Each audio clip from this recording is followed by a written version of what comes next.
Hello everyone. Raj civil service online YouTube channel पर आपका स्वागत है।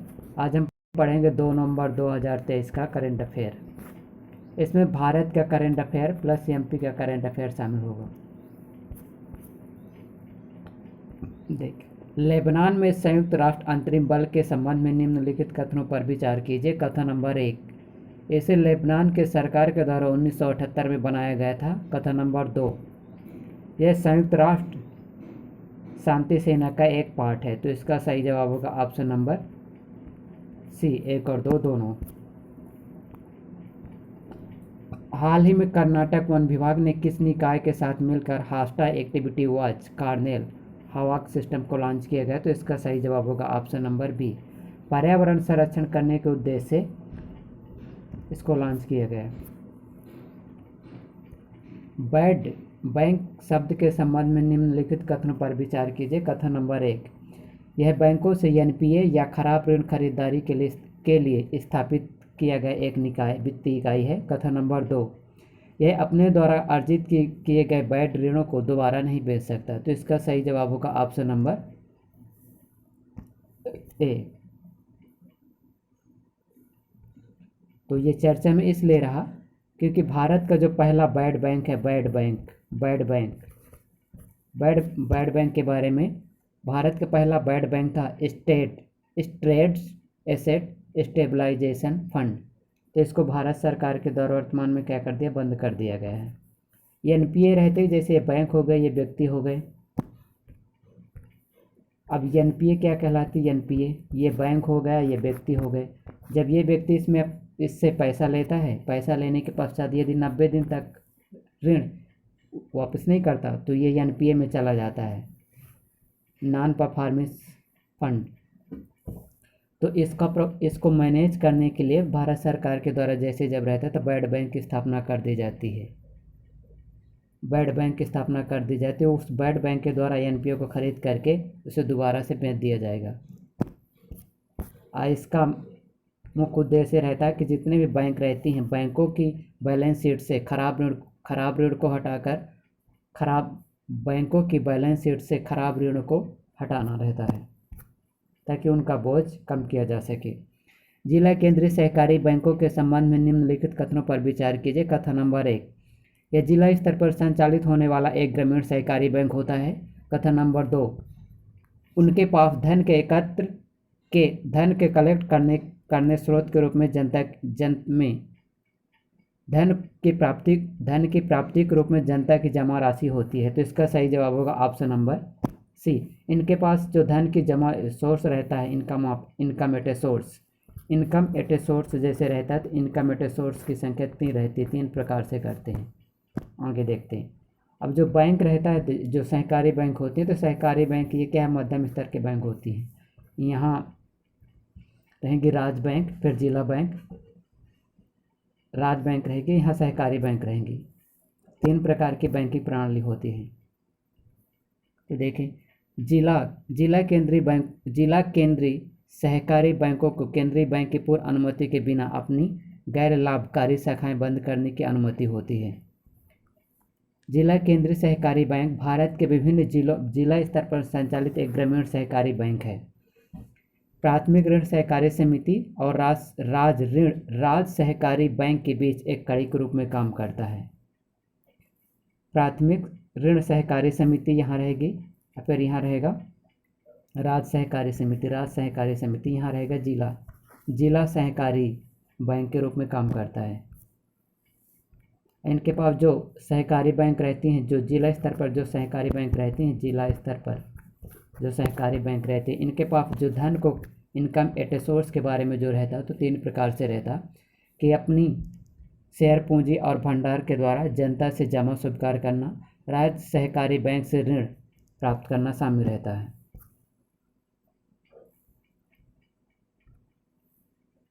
कभी कभी समाचारों में देखे जाने वाली पिच वाई पेंटिंग भारत के किस राज्य से संबंधित है? तो इसका सही जवाब होगा option number A, Rajasthan. Rajasthan की 17वीं शताब्दी के आसपास विकसित एक क्या थी, नाथ संप्रदाय के द्वारा इसका विकास किया गया था, नाथ संप्रदाय के द्वारा। इसका वर्तमान में जो प्रदर्शन किया गया है, तो वर्तमान में प्रदर्शन दक्षिण भारत में किया गया है। राजस्थान के नाथ संप्रदाय था, नाथ संप्रदाय के द्वारा विकसित किया गया था। 17वीं शताब्दी में इसको खोजी गई थी। इसमें जो कथा का विषय रहता है, जो चित्रकला बनाई जाती हैं, तो भगवान कृष्ण के जीवन के विभिन्न आयामों को दर्शाया जाता है।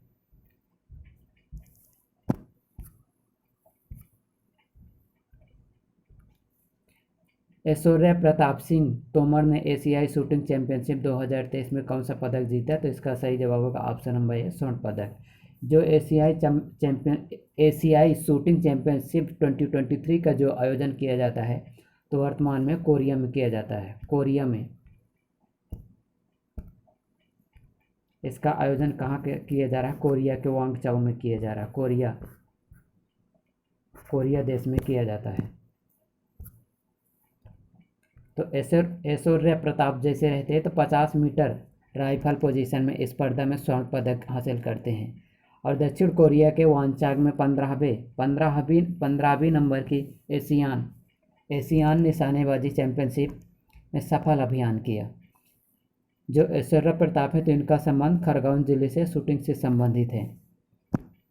और जो खिलाड़ी शूटिंग से संबंधित है, तो जैसे आक्सी चौकसे हो गया तो भोपाल से संबंधित है। हाल ही में यूनेस्को के द्वारा क्रिएटिव सिटी ऑफ म्यूजिक का खिताब किस शहर को दिया गया? तो इसका सही जवाब होगा ऑप्शन नंबर बी, ग्वालियर को। म्यूजिक के क्षेत्र में जो दिया गया तो ग्वालियर को दिया गया। लिटरेचर के बारे में कोझिकोड को दिया गया। जो यूनेस्को रहती है तो इसकी स्थापना 1945-46 में कर दी जाती है।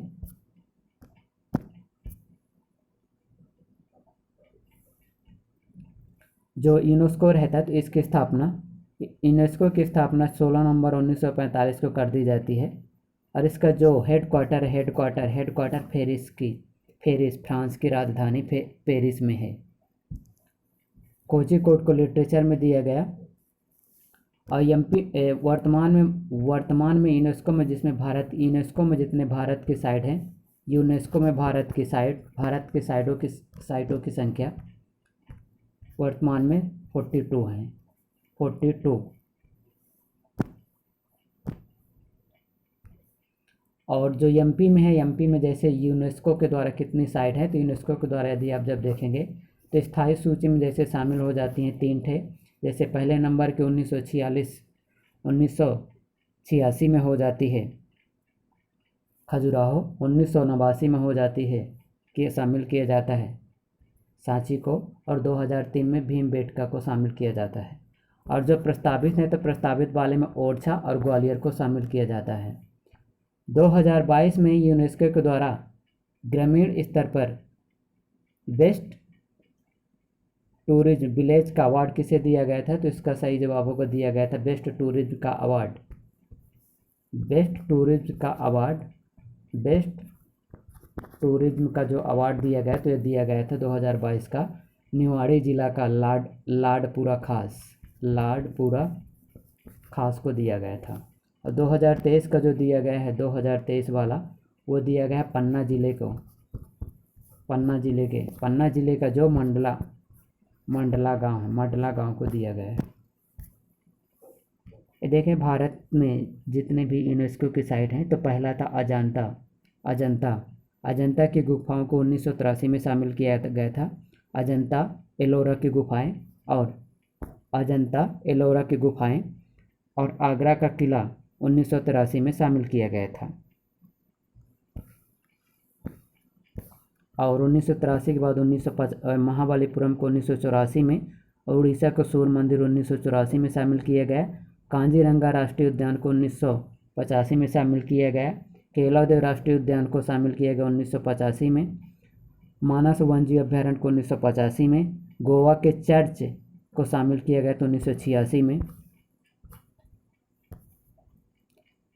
खजुराहो के जो मंदिर थे उसको शामिल किया था 1986 में। हम्पी के मंदिर को शामिल किया, स्मारक को शामिल किया गया था 1986 में।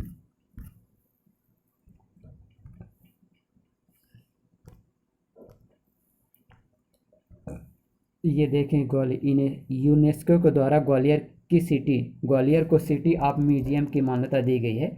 इसमें जो एमपी का जो पर्यटन विभाग है, पर्यटन विभाग के द्वारा यूनेस्को को यूनेस्को को एक प्रस्ताव भेजा गया था कि प्रस्ताव के माध्यम से इसको शामिल किया जाए, तो उसको शामिल कर लिया गया है।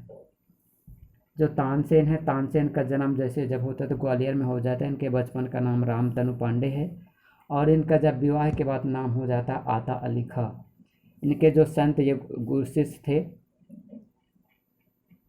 तो इनके गुरु का नाम था मोहम्मद कौस। लेकिन जो संगीत का दीक्षा ली थी ना, संगीत की शिक्षा, तो स्वामी हरिदास के पास संगीत की दीक्षा ली थी। और जो ग्वालियर समारोह का आयोजन किया जाता है, ग्वालियर में किया जाता है, जिसका मुख्य उद्देश्य रहता है तानसेन जी को श्रद्धांजलि देना शामिल रहता है।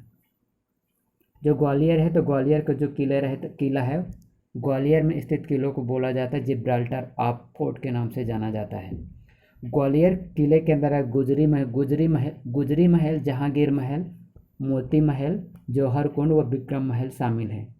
ग्वालियर किले में जैसे मान मंदिर और सहस्त्रबाहु मंदिर भी शामिल हैं। मध्य प्रदेश का सबसे बड़ा गुरुद्वारा बंदी छोड़ दाता गुरुद्वारा शामिल है, तो ग्वालियर में स्थित है। ग्वालियर के किले का निर्माण जैसे कराया गया था, तो ये निर्माण कराया गया था सूरज सेन के द्वारा। ग्वालियर किले में 5 दरवाजे हैं। जो मुख्य दरवाजे में जैसे हाथीपुल दरवाज़ा उत्तर पूर्व में है, 5 दरवाजे इसमें शामिल हैं। ग्वालियर किले में 5 दरवाजे शामिल हैं। इन 5 दरवाज़ों में से जो इस साइड है तो उसको बोलते हैं हाथीपुल दरवाज़ा। दूसरा दक्षिण में बादलगढ़ दरवाज़ा, यहाँ शामिल रहता है हिंडोला दरवाज़ा, और यहाँ शामिल रहता भरथरी दरवाज़ा, और यहाँ शामिल रहता आलमगीर दरवाज़ा। तो कितने दरवाजे हो गए? 5। आलमगीर दरवाज़ा, 5 दरवाजे स्थित हैं इसमें। 5 दरवाजे, यहाँ हो जाएगा हाथीपुल, यहाँ हो जाएगा हिंडोला, दक्षिण में हो जाएगा बादल, और इस साइड में हो जाएगा भरथरी, बादलगढ़ या हिंडोला, भरथरी और आलमगीर शामिल रहते। 5 दरवाजे इसमें शामिल है।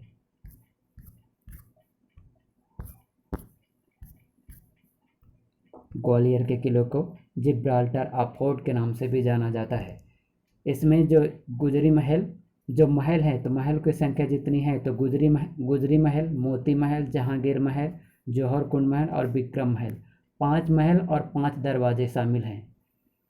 गुजरी महल, जहांगीर महल, मोती महल, जौहर कुंड महल और विक्रम महल दरवाजे रहते हैं। तो हाथीपुल दरवाज़ा रहता, हिंडोला दरवाज़ा रहता, भरथरी दरवाज़ा स्थित है, बादलगढ़ दरवाज़ा स्थित है। तो 5 दरवाजे स्थित हैं। Thank you very much for watching of this video.